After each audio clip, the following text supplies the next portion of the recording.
नमस्कार, मैं हूं पूजा। उत्तर प्रदेश खबर में आपका स्वागत है। आज है 15 मार्च, दिन शनिवार। खबरों की ओर बढ़ने से पहले आप सभी को होली की हार्दिक शुभकामनाएं।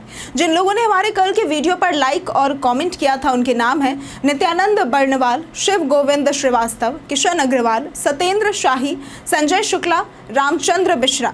ये हमारे रेगुलर व्यूअर्स हैं। अब एक नजर सुर्खियों पर। मुख्यमंत्री योगी आदित्यनाथ का पर्यावरण संरक्षण पर जोर। प्रधानमंत्री मोदी का मार्च में काशी दौरा।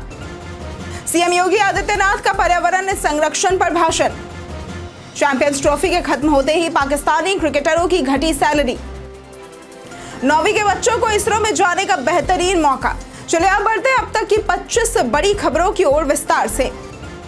एनपीसीआईएल ने 391 पदों पर निकाली भर्ती।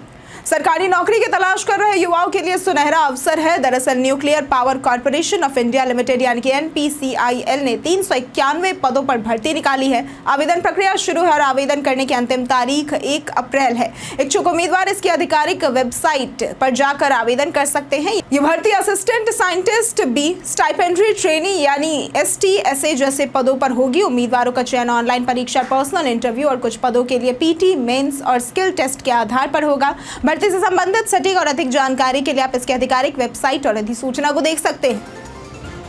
मुख्यमंत्री योगी आदित्यनाथ का पर्यावरण संरक्षण पर जोर। मुख्यमंत्री योगी आदित्यनाथ ने कार्बन उत्सर्जन को कम करने और पर्यावरण संरक्षण के लिए प्रौद्योगिकी व जन जागरूकता के समन्वय की आवश्यकता बताई। उन्होंने LED street lights, single use plastic पर प्रतिबंध और मिट्टी के उत्पादों को बढ़ावा देने के उपायों का उल्लेख किया।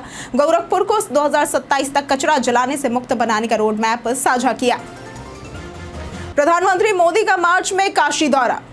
प्रधानमंत्री नरेंद्र मोदी मार्च अंत तक काशी आ सकते हैं, जहां 900 करोड़ से भी ज्यादा की विकास परियोजनाओं का शिलान्यास और लोकार्पण होगा। सीएम योगी ने जौनपुर और काशी में एम्प्लॉयमेंट जोन बनाने की घोषणा की। मुख्यमंत्री ने काशी में अंतर्राष्ट्रीय क्रिकेट स्टेडियम के निर्माण का निरीक्षण किया और धर्म स्थलों से लाउडस्पीकर की आवाज पर नियंत्रण की बात कही। यूपी बोर्ड की 10वीं और 12वीं परीक्षाओं का मूल्यांकन 19 मार्च से शुरू। उत्तर प्रदेश बोर्ड की 10वीं और 12वीं परीक्षाओं का मूल्यांकन 19 मार्च से 2 अप्रैल तक 261 केंद्रों पर होगा। इस प्रक्रिया की निगरानी स्टैटिक मजिस्ट्रेट और पर्यवेक्षकों द्वारा की जाएगी। 54 लाख से अधिक छात्र पंजीकृत है। परिणाम अप्रैल-मई में जारी होने की संभावना है। मूल्यांकन केंद्रों पर मोबाइल और इलेक्ट्रॉनिक उपकरणों पर प्रतिबंध रहेगा। उत्तर प्रदेश पर्यटन में बात होगी रामनगर किला की। यह किला उत्तर प्रदेश के वाराणसी में स्थित है, जो तुलसी घाट के सामने गंगा के पूर्वी तट पर स्थित है। इस किले का निर्माण काशी नरेश महाराज बलवंत सिंह ने वर्ष 1750 में करवाया था। इस किले में वेद व्यास मंदिर, एक संग्रहालय और राजा का आवासीय परिसर है। किले की संरचना और भव्यता देखते बनती है। यदि आप कहीं घूमने की योजना बना रहे हैं तो यहाँ आ सकते हैं।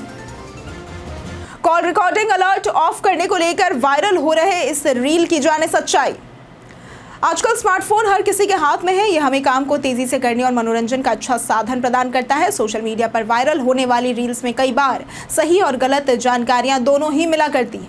हाल ही में एक रील्स काफी ज्यादा तेजी से वायरल हो रहा है। इस रील में यह दावा किया गया है कि #556688 डायल करने से कॉल रिकॉर्डिंग का अलर्ट नहीं आता है, लेकिन यह दावा सरासर झूठ है। इस कोड को डायल करने से कोई भी सेटिंग नहीं खुलेगी, बल्कि कॉल कनेक्ट होकर खुद ही डिस्कनेक्ट हो जाएगा। ऐसे फर्जी जानकारी वाली रील्स को रिपोर्ट किया जा सकता है। डिजिटल अरेस्ट के बढ़ते मामले के बीच सरकार ने कार्रवाई की शुरू। देश में डिजिटल अरेस्ट के मामलों में तेजी से बढ़ोतरी के बाद सरकार ने कड़ी कार्रवाई शुरू की है। केंद्रीय गृह राज्य मंत्री संजय बंदी कुमार के अनुसार साइबर क्राइम कोऑर्डिनेशन सेंटर ने 3962 से भी ज्यादा स्काइप IDs और 83,668 व्हाट्सएप अकाउंट्स को ब्लॉक किया है, जो धोखाधड़ी के लिए इस्तेमाल हो रहे थे। यदि आप भी डिजिटल अरेस्ट के शिकार हुए हैं तो साइबर क्राइम हेल्पलाइन नंबर 1930 पर शिकायत कर सकते हैं। आपको बता दें कि अब तक 7.81 लाख से भी ज्यादा सिम कार्ड और 2,08,469 IMEI नंबर भी ब्लॉक किए जा चुके हैं। उत्तर प्रदेश पुलिस सिपाही भर्ती का फाइनल परिणाम घोषित। उत्तर प्रदेश पुलिस सिपाही भर्ती का फाइनल परिणाम घोषित कर दिए गए हैं। उत्तर प्रदेश पुलिस भर्ती एवं प्रोन्नति बोर्ड ने आरक्षी नागरिक पुलिस के 60,244 पदों के लिए सीधी भर्ती 2023 का परिणाम जारी किया है। सिपाही भर्ती की लिखित परीक्षा अगस्त 2024 में आयोजित की गई थी, जिसके बाद शारीरिक मानक परीक्षण और शारीरिक दक्षता परीक्षा में सफल अभ्यर्थियों के आधार पर अंतिम परिणाम जारी किया गया। सीएम योगी आदित्यनाथ का पर्यावरण संरक्षण पर भाषण। मुख्यमंत्री योगी आदित्यनाथ ने नदियों, पर्यावरण संरक्षण और जलवायु परिवर्तन पर जोर दिया। उन्होंने गोरखपुर को खुले में कचरा जलाने से मुक्त करने और कार्बन उत्सर्जन कम करने के प्रयासों की सराहना की। सिंगल यूज प्लास्टिक पर प्रतिबंध, रेन वाटर हार्वेस्टिंग और प्राकृतिक जल शोधन प्रणाली पर बात की। उन्होंने महाकुंभ के सफल आयोजन में नदियों की भूमिका पर भी प्रकाश डाला। अब ट्रेनों में भोजन का मेन्यू और रेट लिस्ट डिस्प्ले करना अनिवार्य।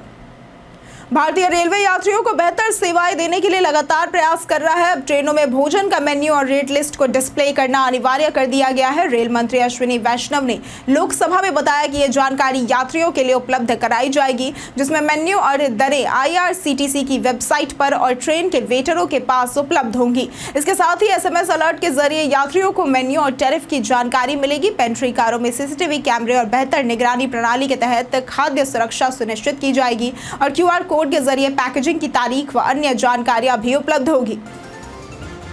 उत्तर प्रदेश में होली और रमजान के जुम्मे को लेकर पुलिस अलर्ट।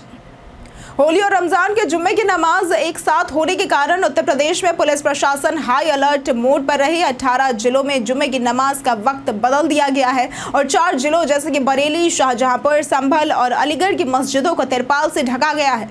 ड्रोन से निगरानी भी की जा रही है। वाराणसी में ATM बदलकर साइबर फ्रॉड करने का मामला, 1.49 लाख की ठगी। वाराणसी के नगवा चुंगी निवासी राजकुमार सिंह ने ATM बदलकर साइबर फ्रॉड का शिकार होने की शिकायत दर्ज कराई है। उन्होंने बताया कि एक व्यक्ति ने मदद के नाम पर उनका ATM बदलकर 1.49 लाख रुपए निकाल लिए हैं। पुलिस ने मुकदमा दर्ज कर आरोपी की तलाश शुरू कर दी है। चैंपियंस ट्रॉफी के खत्म होते ही पाकिस्तानी क्रिकेटरों की घटी सैलरी। पाकिस्तान क्रिकेट बोर्ड ने आगामी नेशनल T20 कप में भाग लेने वाले खिलाड़ियों की मैच फीस में 75% की कटौती की है। पहले खिलाड़ियों को प्रति मैच 40,000 पाकिस्तानी रुपए मिलते थे, जो अब घटकर 10,000 रुपए हो गए हैं। 2022 के मुकाबले ये और भी बड़ी कटौती है, जब खिलाड़ियों को 60,000 रुपए मिला करते थे। हालांकि PCB का ये कहना है कि ये वित्तीय कारणों से नहीं, बल्कि घरेलू कैलेंडर में अधिक टूर्नामेंट्स के चलते खिलाड़ियों की कमाई के अवसर बढ़ने के कारण किया गया है। बता दें कि चैंपियंस ट्रॉफी में भारत ने शानदार जीत हासिल की थी। इन आसान घरेलू उपायों से छुड़ा सकते हैं होली के जिद्दी रंग। रंगों के बिना होली तो अधूरी होती है, लेकिन शरीर पर रंग लग जाए तो उसे छुड़ाना मुश्किल हो सकता है। लेकिन कुछ घरेलू उपायों को अपनाकर आप होली के रंग छुड़ा सकते हैं। तो घरेलू उपायों में खीरे का रस, गुलाब जल और सिरका मिलाकर पेस्ट बनाकर चेहरे पर लगाएं। नींबू, बेसन और दूध का पेस्ट लगाकर रंग साफ करें। जिंक ऑक्साइड और कैस्टर ऑयल का लेप लगाएं और रगड़ कर धो सकते हैं। जौ का आटा, बादाम तेल या फिर पपीता से भी रंग हटाया जा सकता है। संतरे के छिलके, मसूर की दाल और दूध से पेस्ट बनाकर चेहरे पर भी लगाया जा सकता है। ध्यान रखें, इस रेमेडी के इस्तेमाल से पहले स्किन स्पेशलिस्ट से सलाह जरूर ले लें। 9वीं के बच्चों को इसरो में जाने का बेहतरीन मौका।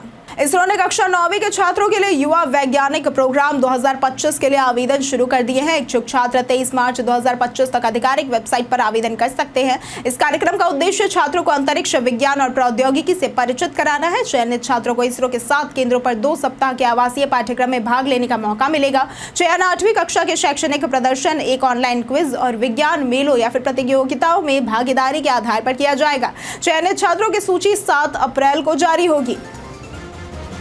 कई कारणों से दर्ज है भारत के इतिहास में आज की तारीख। आज के दिन वर्ष 2008 में देश की पहली महिला IPS किरण बेदी को जेल सुधार और मानव अधिकारों की रक्षा में उत्कृष्ट योगदान के लिए जर्मन सम्मान एनिमरी मेडिसिन के लिए चुना गया था। आज के दिन वर्ष 2009 में अंतर्राष्ट्रीय स्तर की महिला पहलवान अर्जुन अवार्डो गतिका जाखड़ ने लगातार 7वीं बार भारत केसरी खिताब जीतकर देश की सबसे ताकतवर महिला पहलवान बनने का गौरव प्राप्त किया था। उत्तर प्रदेश पहचान में आज बात होगी राजनारायण की। राजनारायण एक भारतीय स्वतंत्रता सेनानी और राजनीतिज्ञ थे। ये अपना संबंध वाराणसी के शाही परिवार से रखते थे। स्वतंत्रता आंदोलन के दौरान इन्हें 58 बार जेल भेजा गया। स्वतंत्रता संग्राम में इनका सराहनीय योगदान देखने को मिलता है। वर्ष 1977 में इन्होंने रायबरेली में इंदिरा गांधी को चुनाव में हराया था। 31 दिसंबर वर्ष 1986 को ये दुनिया को अलविदा कह गए थे। 63 वर्षीय नम्रता गौतम पावर लिफ्टिंग में कर रही है देश का नाम रोशन। आगरा के 63 वर्षीय पावर लिफ्टर नम्रता गौतम ने कई अंतर्राष्ट्रीय प्रतियोगिताओं में पदक जीतकर देश का नाम रोशन किया है। वो आगामी स्टेट पावर लिफ्टिंग चैंपियनशिप में भाग लेंगी और रोज 2 घंटे कड़ा अभ्यास करती हैं। उनके बेटे शौर्य कुमार गौतम भी अब इस खेल में उनके साथ ट्रेनिंग करते हैं। नम्रता 8 बार नेशनल चैंपियन भी रही हैं। अमौसी एयरपोर्ट पर रनवे मरम्मत में 2 घंटे की कटौती, उड़ानों में बढ़ोतरी। अमौसी एयरपोर्ट पर रनवे मरम्मत के समय में 21 मार्च से 2 घंटे की कटौती की गई है। अब मरम्मत सुबह 11 बजे से शाम 5 बजे तक होगी, जिससे उड़ानों की संख्या बढ़कर 15 तक हो सकती है। इससे यात्रियों को राहत मिलेगी और शेड्यूल में सुधार होगा। 1 मार्च से मरम्मत का काम चल रहा है। इसी के साथ बढ़ते हैं आज के सवाल की ओर। आज का सवाल है, आपके क्षेत्र का मौसम कैसा है?